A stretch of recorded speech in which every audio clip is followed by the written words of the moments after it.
This video lecture supplements a workbook for Beck's Introduction to SQL Programming, the Pelican Companion. The corresponding textbook is Beck's Introduction to SQL Programming, that Pelican database book. The workbook and printed copy of the companion textbook may be purchased from lulu.com. You may download the textbook for free in ebook format from beckplanet.com/books. Important note on SQL Server and MySQL. The material presented supports both the SQL Server and MySQL environments. Where differences in SQL dialect and environment arise, solutions for both environments will be demonstrated. Where the SQL code is common across environments, only one environment is used for demonstration, as the code runs identically in the other environment. Preparation. Make certain you have connected to your DBMS, SQL Server or MySQL, using your query client, e.g. SSMS or MySQL Workbench. If the Candy database already exists, it's a good idea to start by dropping and recreating it so that everything is in the expected startup state.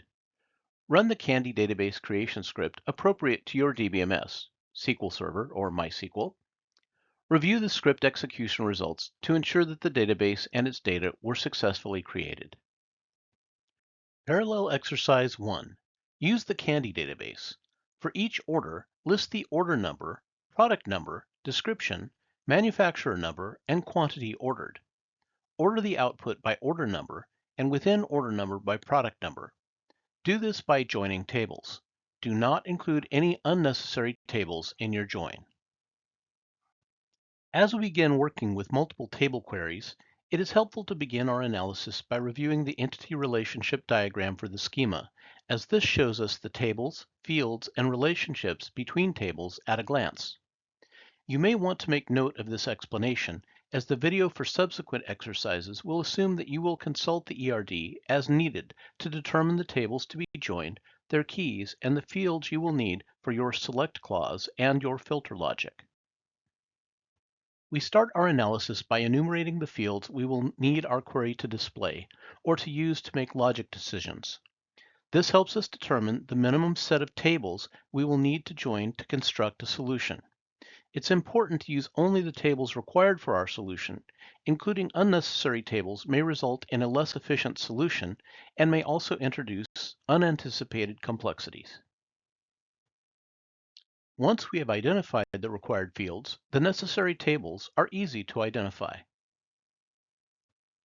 Now that we know the necessary tables, we can easily identify the key field relation between those tables. Attentive observers will notice that the field name product num is duplicated in the order prod and product tables. Using the same field name for the linking key field between tables is the common practice, but this could also introduce impermissible ambiguity to our code. If we refer to the product num field in a query that references both the order prod table and the product table, how does the computer know which field and table we intend? This requires disambiguation. We disambiguate the field by using the fully qualified name. For example, if we intend to reference the product num field belonging to the order prod table, you refer to it using dot notation, orderprod dot product num. I've pasted our notes from our analysis of the ERD into our query client. Let's translate those into our query using our typical template. So we're going to select these fields.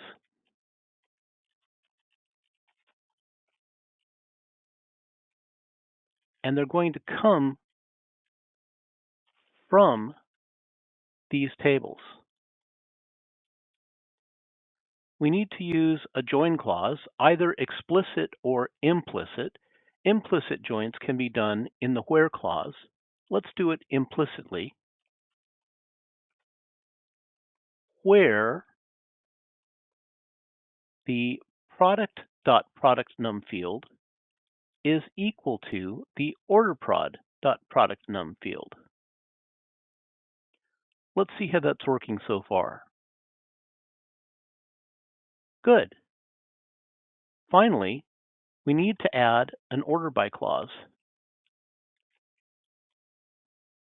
And the required ordering is first by order num, and then within order num, using a minor key of product num.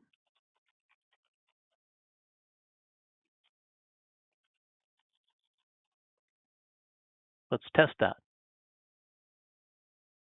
Nice. Parallel exercise 2. Use the Candy database.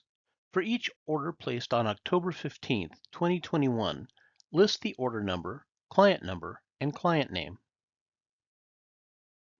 Exercise 2 is a pretty straightforward two-table join, but adds the additional filtering condition that we need to filter by the order date equal to October 15th of 2021. We can start off selecting everything, and we identify from the ERD that we can get the required fields from the orders table and the client table. And the first important part of our where clause is to do the implicit join.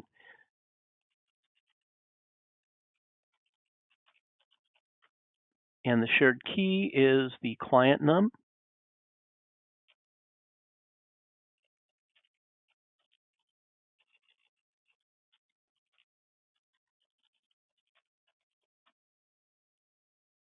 So this will give us all fields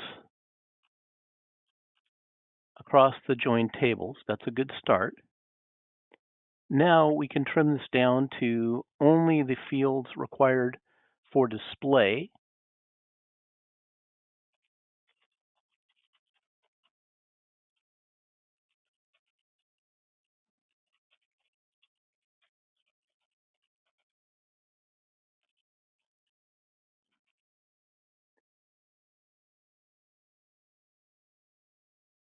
Let's test that. So far, so good. And now let's add our additional filtering criteria to limit it to only the orders that were placed on order date October 15 of 2021.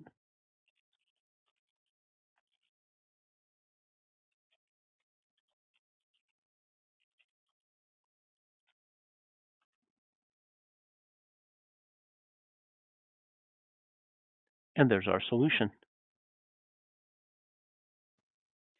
Parallel exercise 3.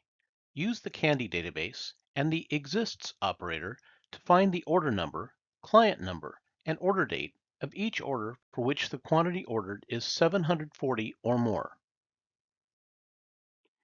In exercise 3, we need to use the exists operator and a subquery involving two tables in order to determine the results of records that have a quantity of candies ordered that is greater than or equal to 740 pieces. Let's break this down into bite-sized parts in order to understand what's going on here. So our first portion of the query, which is just to get the fields from the order prod table where the quantity ordered is greater than or equal to 740, is fairly straightforward. So far, so good. However, if we look at what we need to display, we need to display the order num field, the client num field, and the order date. And if we look at the results from our select star on the order prod table, we do have the order number, but we do not have the client number and we do not have the order date. So we've got to work in a join with an additional field here. Consulting the ERD, we can see that we're going to have to involve the orders table as well. So let's subordinate this whole query, make it a subquery, and then introduce the orders table. But we also know that if we are referencing more than one table, we have to have the keys joined between those tables so that the relationship gives us the matches and doesn't make a permutation of all possible results from the first table with all possible results from the second table. That would be an error. That would be not correct result. So here's where we put our exists clause.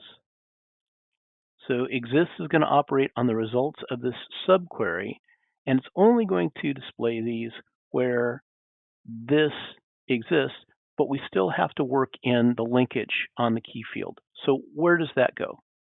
Okay, so what we need to do here is modify our where filter to do an implicit join.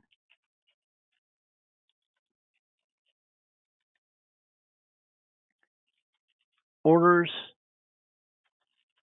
order num equals order prod dot order num. And how did I know that that's the linkage? I consulted the ERD.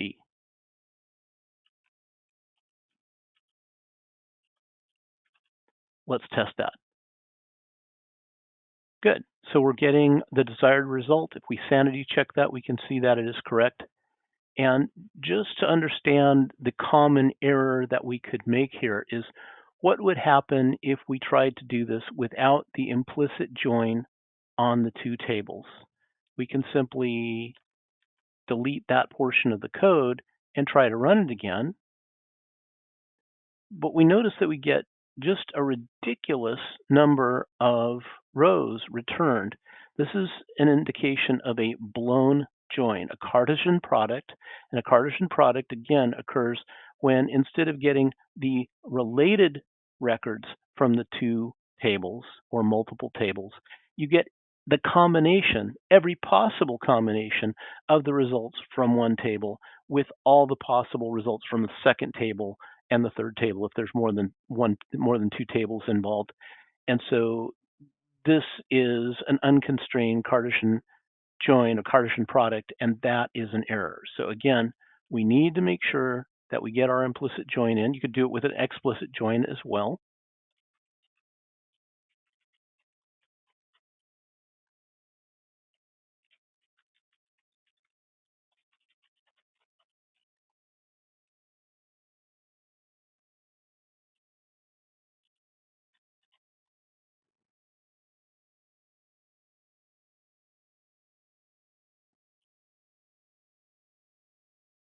You correct the misspelling.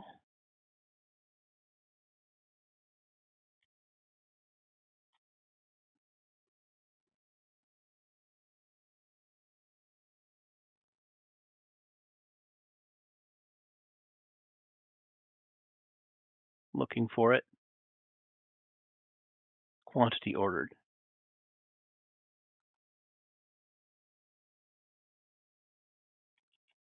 Forgot the and. And there we are, properly constrained with the linkage using the key fields. Parallel exercise 4. Using the Candy database, display the client number, client name, and order number for orders placed by Ventura customers during the year 2022. Order the results by client number, sub-ordered by order number. Join only tables required to complete this logic. Exercise 4 would seem to be a straightforward join query with some filtering and an order clause thrown in. The one thing that is noteworthy that is different than some of the examples we've done so far is exercise 4 will require that the join be made by more than two tables. We need to join three tables in order to produce all the related fields that we need in our output. Okay, so let's start with a very generic select star and enumerate the tables that the ERD tells us we will need to have involved here.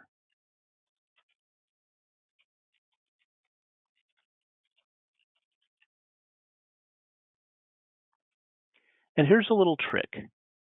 If you're doing implicit joins and you have 3 tables that you're joining, you can sanity check your work because you should see 2 equal signs in the implicit join clause.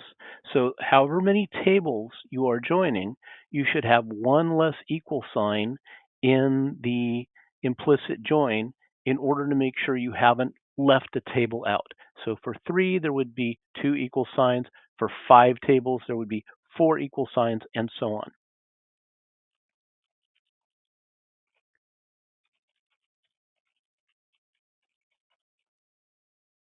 Here's our first equal sign.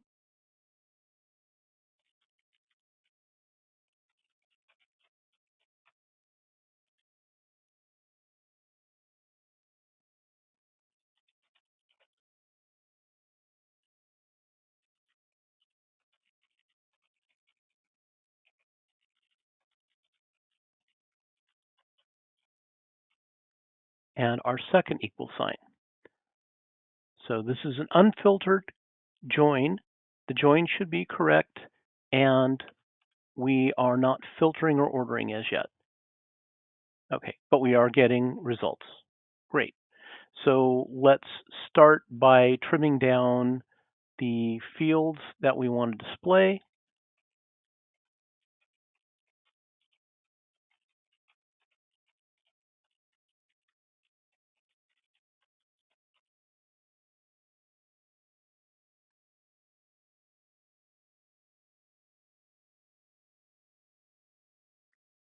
And then let's add the additional filters that we need to reduce the output to only the desired records.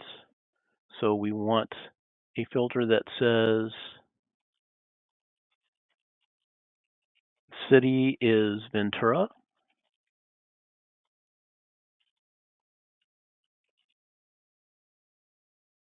Let's test that. And we see our results are somewhat reduced. And we want the year of the order date to be 2022.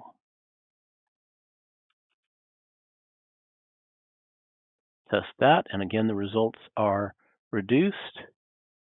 And then finally, let's do our ordering.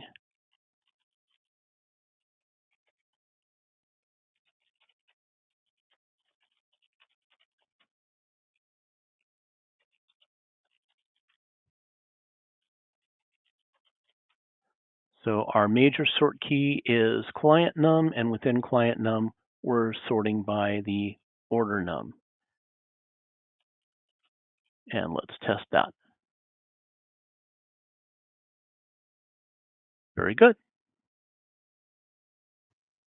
Parallel exercise 5. The line item total for individual line items on an order may be calculated by quantity ordered times price. Using the Candy database, display only the order number and line item total, aliased as line item total, for all orders in which line item total was more than $300. Use only necessary tables in your solution.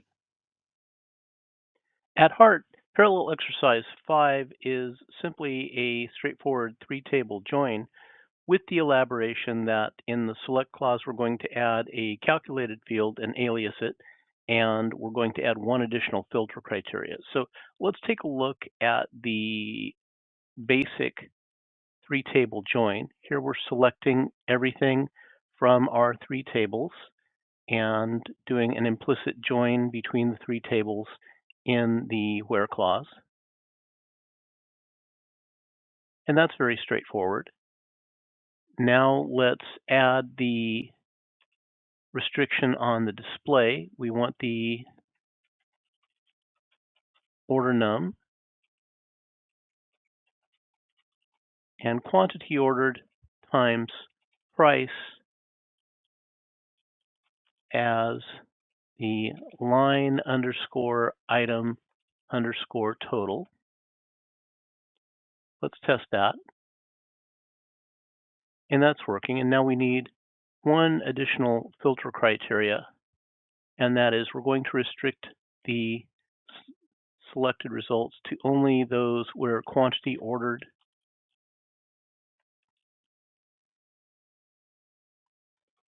times the price is greater than 300. And there we have it. Parallel exercise 6. Use the Candy database. List the distinct client number and client name for clients that have placed orders from postal codes 91356, 91605, or 91405. Use the IN keyword to accomplish this. Use only necessary tables in your solution. Parallel exercise 6 at first appears to be a simple two-table query with a in clause with a comma-separated list. But there's a twist here in that we're going to need distinct. And let's build the query bit by bit and see why distinct is desirable here. So here is a select star on the two tables with the implicit join. Let's run that, and that seems to be working reasonably. And let's add the in clause, and we reduce the result set, and that is doing what we want. But now let's see what happens if we do not make the results distinct, and we take a look at selecting client.clientNum and client name. And let's inspect our results.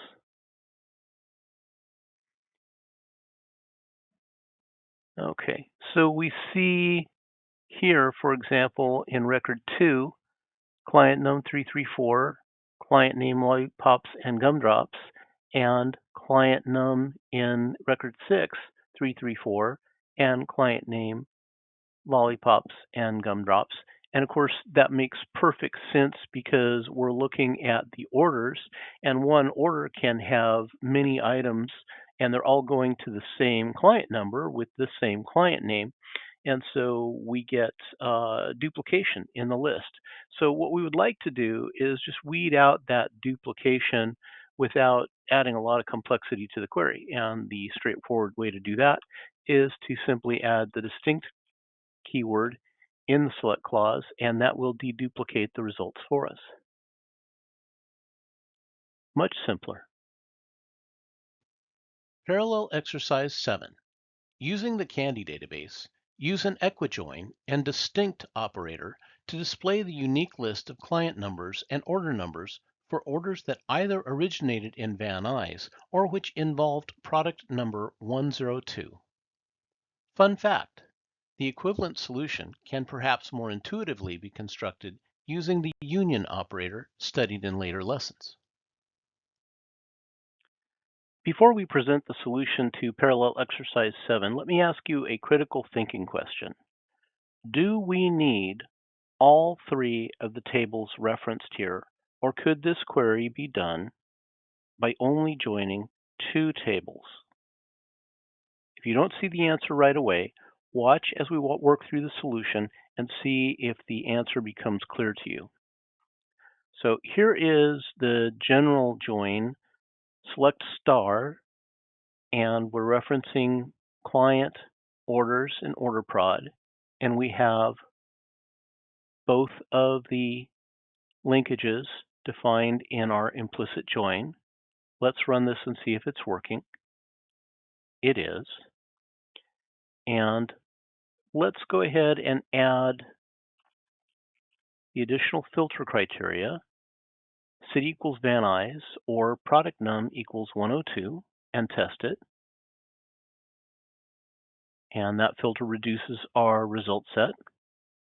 And then let's add the reduction to the display to show only the client num and the order num.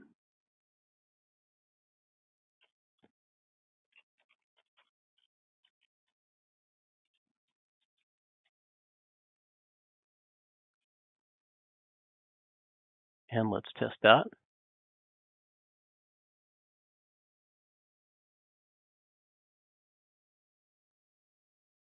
And finally, let's deduplicate the result by adding the distinct clause.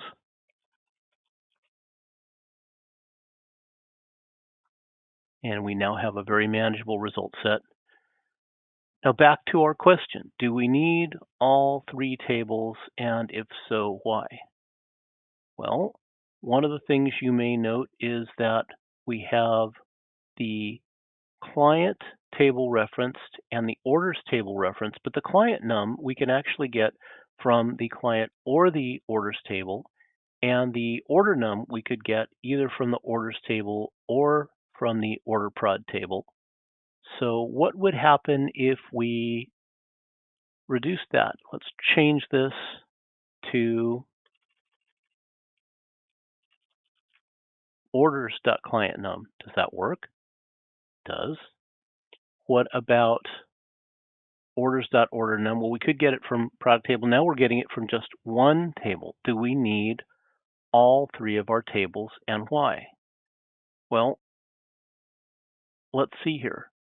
Our logic is filtering on the product num, and the product num is exclusively available from the order prod table. Orders doesn't have it, and client doesn't have it. The city, on the other hand, is in the client table, but not in the orders table. So to do both of these, we certainly have to have the client and the order prod.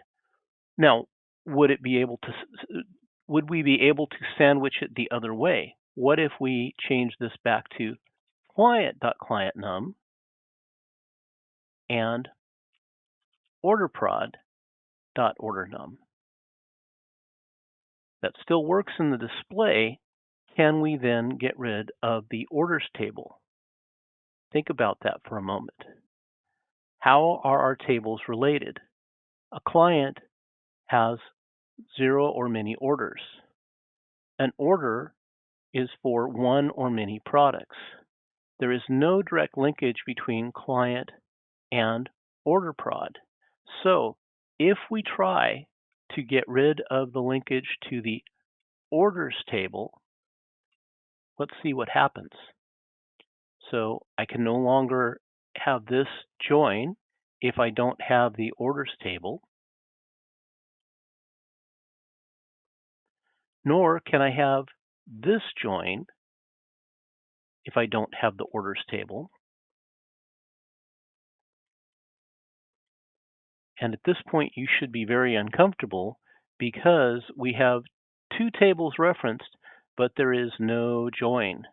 If we have no join, we get a Cartesian product, which is the combination of every possible solution on the first table with every possible solution on the second table. And let's see if that even works. It does, but look what happened to our result set. It's now ridiculously large. We know that is a permutation, and we have essentially a blown join.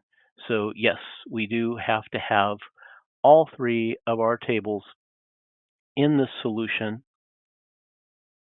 included in the join in order for this query to work properly. Parallel exercise 8. Using the Candy database, list the product number, description, manufacturer number, and price for all candies with a price less than all of the candies by manufacturer number 5. Use the all operator in your query. Parallel exercise 8 is another excellent example of the power of exclusion. The most efficient way often to express something in SQL is to exclude all the not wanted things rather than trying to characterize or enumerate all the things to be included. And so in exercise 8, we're going to ask for the result set of all results that are less than some expression. So let's focus on that expression. That expression is going to be the subquery that is inside of the all clause. So we want to select the things that are going to be less than all of the things selected here. Select price from product where manufacturer num equals 5. So that entire set, we're going to compare and select only the remaining set of things that are less than all of those things enumerated by this expression. So let's see what this expression gives us. Okay, so here's the expression. So we're going to find the answer to those things which are all less than, or which are less than all of these things. Okay, so now that we have this expression, we know that that's going to be the subordinate query, and that our all clause is going to be up here. So let's start building the outer query. We're going to select some stuff from the product table where the price is less than all of these things. What are the things we want to select? We're going to select the product num, the description, the manufacturer num, and the price itself from product, but only where these things, where the price is less than all of these. So there's our expression for all of these, and this is how we're excluding them. Let's test our query and see if it is working. There it is. Parallel exercise 9. Use the candy database. One way to list the candy descriptions of candies that have never been sold to customers in either Ventura or Santa Barbara would be to construct a subquery using not in as illustrated. Construct the logically equivalent query using a left join. Hint number 1. You can alias a subquery referenced on a join clause using the as keyword, similar to the way you alias a field as shown in the example. Hint number 2. You want your results to include only the rows where the city is null.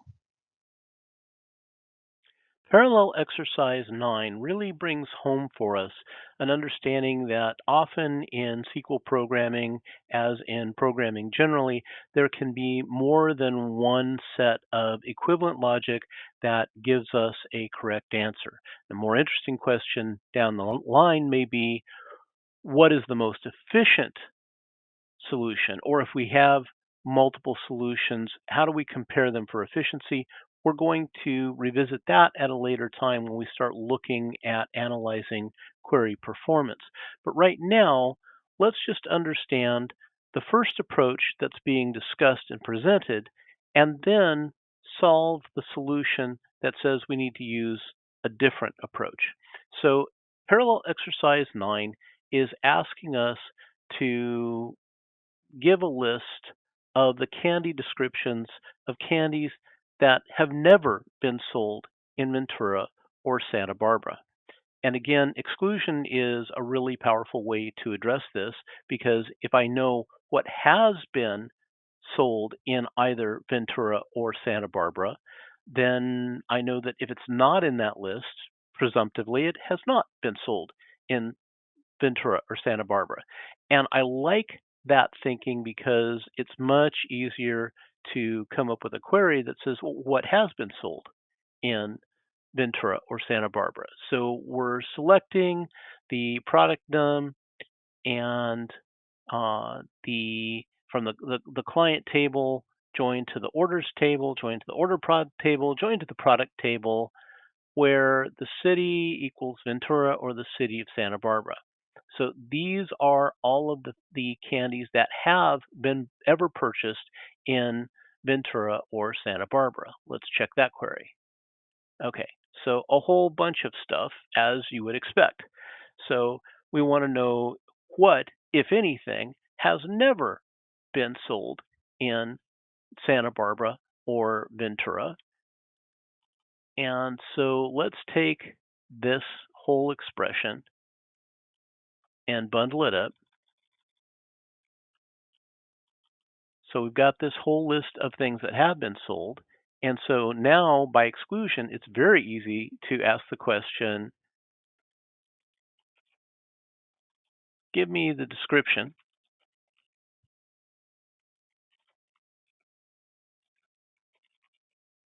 from the product table.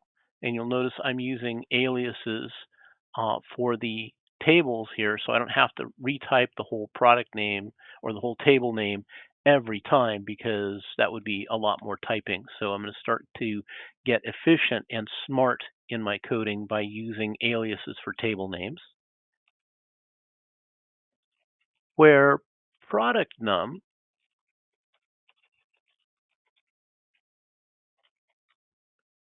is not in the list generated by this expression.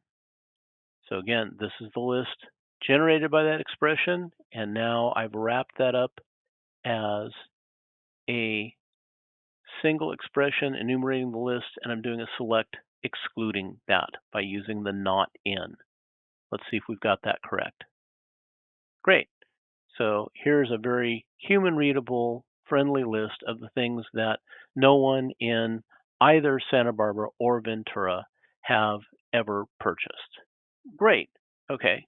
And just to be frustrating, Professor, now that I have solved that problem, you're telling me I have to do this some other way, not using the not in solution that you just showed me.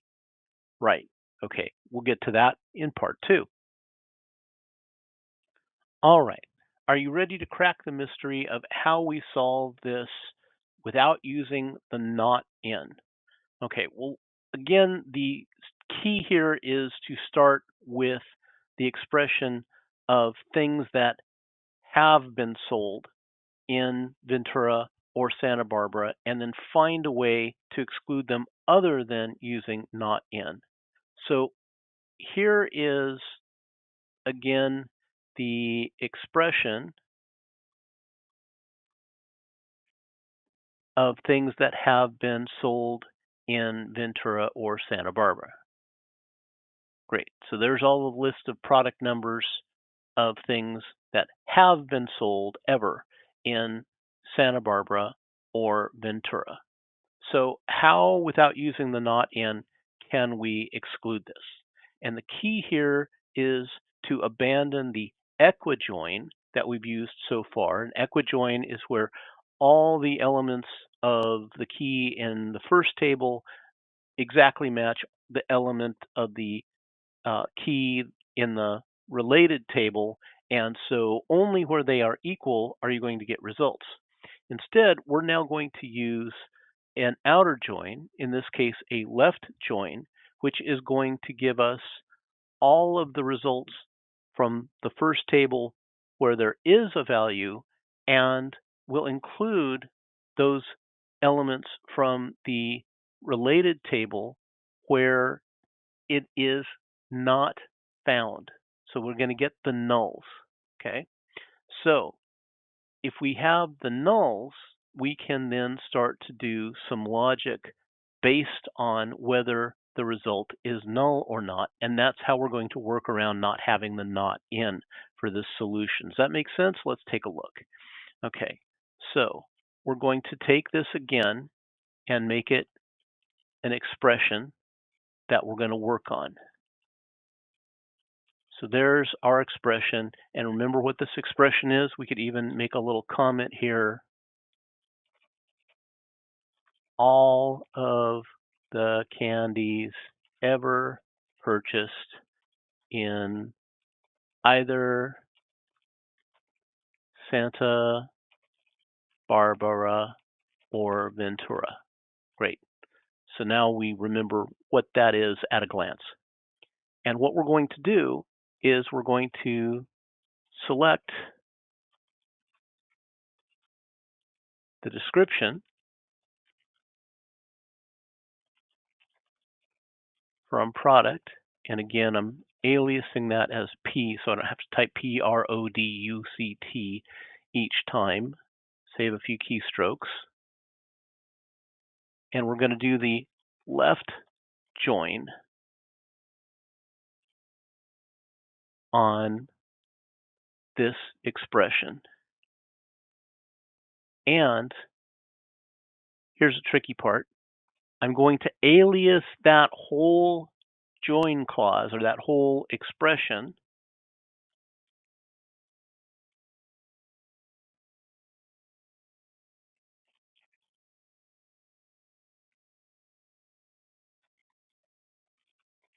and I'm going to call that V underscore SB underscore products. So Ventura and Santa Barbara products. And the join is on P dot product num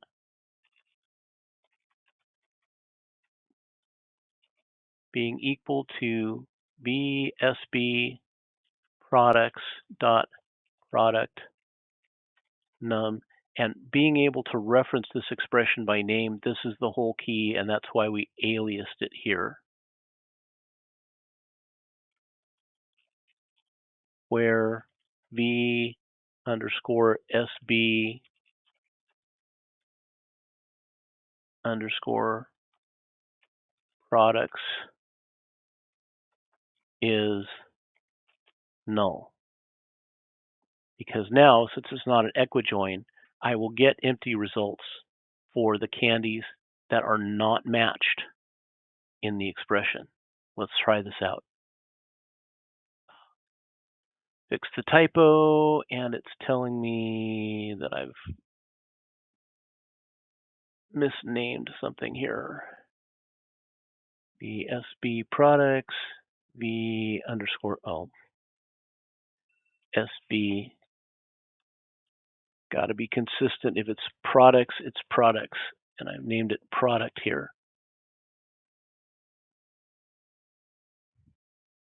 Oh,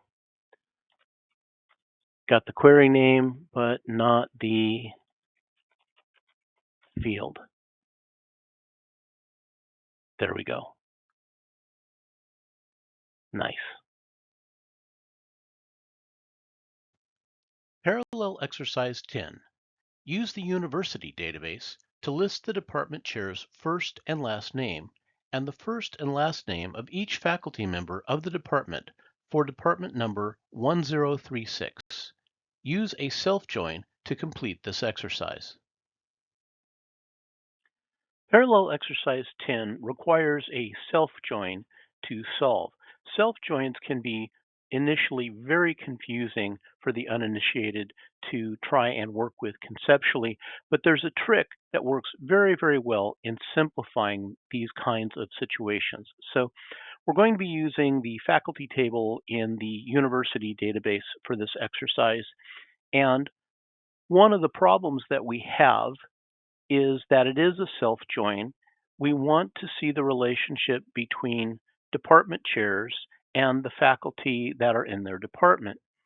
Of course, the problem is that all department chairs are faculty, and so you find the faculty record in the faculty table for the department chairs. So it's a conundrum. We're looping right back into the faculty table. So the key, in my mind, to solving this kind of challenge is to pretend that we have what we wish that we had. Pretend that there is a totally separate table for department chairs, okay? And the way we can do this is to simply alias the faculty table as chair. And so we're going to select the first name, and it's going to be chair.firstname because we've aliased the faculty table as chair. And we're going to alias that as chair first name just to be very clear in our labeling. It's not mandatory, but it's very helpful. And we're going to get the L name as the chair last name. And then we're going to go ahead and add our filter. We could even start without our filter just to show that this works. So here we are, all faculty, and of course we haven't filtered it down to the actual chairs as yet. We're treating them as if they are all chairs in this table. Now let's add the filter where chair.department number equals 1036. And we're getting just the faculty for that department. And so the chair is among them, but as yet we really haven't restricted this to only the department chair.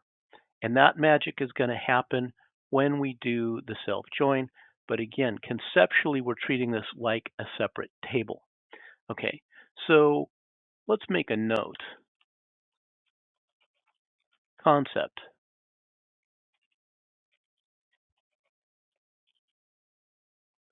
F1 instance of the table is chairs. And the F2 instance of the table is going to be faculty that report to the chair in a given department. Okay, so with that in mind, we can now do a join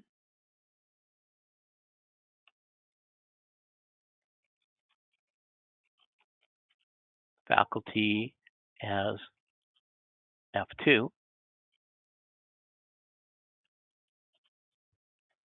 on chair dot employee number equals F2 dot chair ID.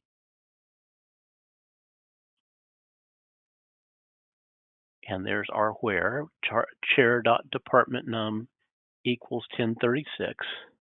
And we can get to our ordering clause in just a moment.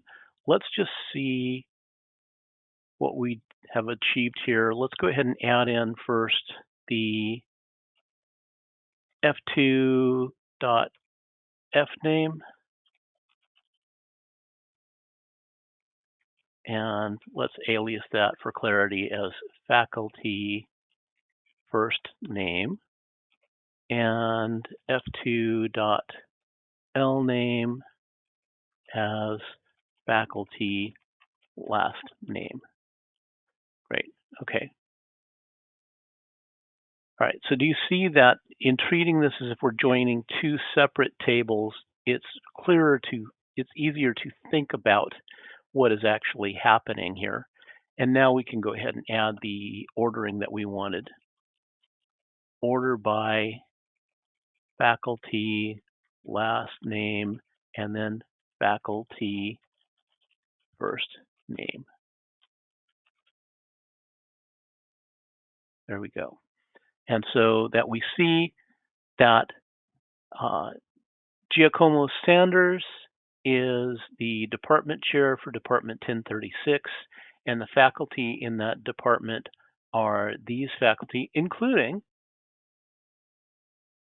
Giacomo Saunders is also a faculty reporting to the department chair, Giacomo Saunders. So the department chair, in that sense, reports to themselves, and that is logically correct. That is exactly what happens in the real world.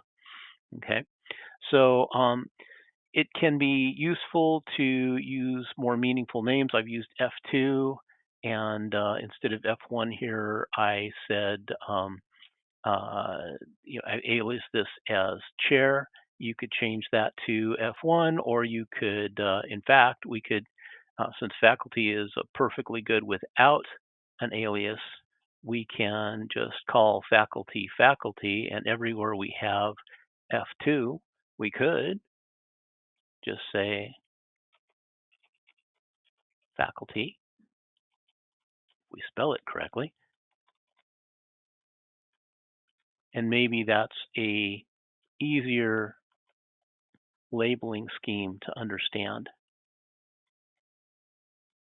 We'll get rid of the alias of F2. and then replace all the instances of F2 with just the word faculty. And did we get them all? I think we did. Okay, so if that makes sense, that's an easier way to think about a self-join, is simply separate it as if you have two tables. So I say separate it in your mind, mentally, form a mental model that you have two tables that you're joining one to the other, and that is often a little less complex or confusing to think about. There you are.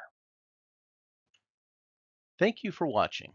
Please visit beckplanet.com/books for additional free student and instructor learning resources, a free ebook copy of Beck's Introduction to SQL Programming, that Pelican database book, and to learn more about print editions of the textbook and workbook.